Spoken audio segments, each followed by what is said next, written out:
ఆషాఢ మాసం వచ్చిందంటే తప్పకుండా మనకి ముందుగా గుర్తొచ్చేది చేతికి గోరింటాకు పెట్టుకోవాలని. ఈ కాలంలో ఆడవాళ్ళు మాత్రమే పెట్టుకుంటున్నారు. పూర్వకాలం మగవారు కూడా చేతికి గోరింటాకు పెట్టుకునేవారట. అతివల చేతికి అందం, అలంకరణ గోరింట. యుగాలు మారినా, తరాలు మారినా ఎవర్ గ్రీన్ మన గోరింటాకే. అందుకే శుభకార్యం అనగానే పిల్లల నుండి మగువల వరకు అందరూ కూడా చేతికి అందంగా గోరింటాకు అలంకరించుకుంటూ ఉంటారు. ఆషాఢ మాసంలో మరింత ప్రత్యేకత. దీనికి ఒక పురాణ కథ కూడా ఉంది. గౌరీదేవి పుట్టించిన గోరింట చెట్టు అని కూడా అంటారు. గౌరీదేవి బాల్యంలో తన చెలికత్తెలతో కలిసి వనంలో ఆడుకుంటూ ఉండగా రజస్వల అవుతుంది.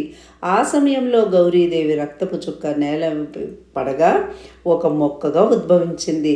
ఆ వింతను చూసిన చెలికత్తెలు పర్వతరాజుకు ఈ విషయం చెప్తారు. పర్వతరాజు సతీ సమేతంగా వచ్చి చూసేసరికి ఆ మొక్క పెరిగి పెద్దదవుతుంది. అప్పుడు ఆ చెట్టు ఇలా అంది: పార్వతీదేవి రధిసాంసలో జన్మించాను, నా వల్ల ఈ లోకానికి ఏమైనా ఉపయోగం ఉందా అని చెప్పి అడుగుతుంది. అంతలో గౌరీదేవి చిన్నపిల్ల చేష్టలతో ఆ చెట్టు ఆకు కోయగానే వేళ్ళు ఎర్రగా అయిపోతాయి. అది చూసిన పర్వతరాజు దంపతులు చెయ్యి ఇలా కందిపోయిందేంటని కంగారు పడతారు. ఇంతలో గౌరీదేవి తనకు ఎలాంటి హాని జరగలేదని చెప్తుంది. ఈ రంగు చాలా బాగుంది అంటుంది. అప్పటి నుంచి స్త్రీలకు సౌభాగ్య చిహ్నంగా గోరింట ఉంటుందని వరంగా కూడా ఇస్తారు. అప్పటి నుంచి స్త్రీలకు గోరింట అంటే మక్కువ మొదలైంది.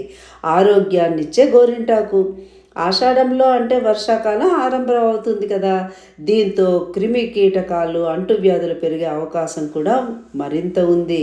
మరి ముఖ్యంగా పనుల్లో మునిగి తేలే మహిళలు చేతులు కాళ్ళు ఎప్పుడూ తడిగానే ఉంటాయి. దీంతో త్వరగా వ్యాధుల బారిన పడతారు. గోరింటాకు పెట్టుకోవటం వల్ల ఇన్ఫెక్షన్లు దరి చేరవని కూడా ఆయుర్వేద నిపుణులు చెప్తుంటారు.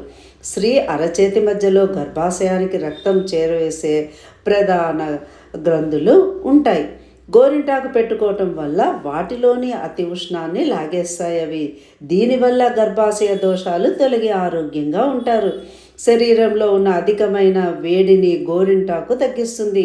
శరీర తత్వాన్ని అనుసరించే లేత నారింజ రంగు, ముదురు ఎరుపు రంగులో పండుతుంది. ఇది గోరింటాకులో ఉన్న ఔషధ గుణము పిప్పిగోళ్లను, గోరు చుట్లను కూడా రానివ్వకుండా నివారిస్తుంది. ఖాళీ వేళ్ల గోళ్ళ మొదళ్లలో మట్టి చేరితే గోరింటాకు పెట్టుకుంటే అది క్లియర్ అయిపోతుంది. గోరింటాకు వల్ల సంతానోత్పత్తి సామర్థ్యము పెరుగుతుందంటారు. అండాశయాల పనితీరు సక్రమంగా ఉంటుందని చెప్తున్నారు.